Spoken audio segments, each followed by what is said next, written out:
Welcome to my another YouTube video. Right now I'm going to solve a linear equation. The equation is y minus 1 divided by 3 equal to 6.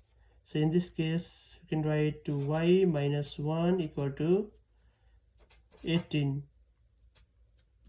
or y is equal to 18. When you take minus 1 to the right side, it will be plus 1. So y equal to 19. Thus the value of y is 19. So let's check whether the answer that we got is right or wrong. Check. Let's substitute the value of y as 19. So 19 minus 1 divided by 3 equal to 19 minus 1 is 18 divided by 3 equal to 6. Thus the answer that we got is right. In this way we can check whether the answer that we have is right or wrong.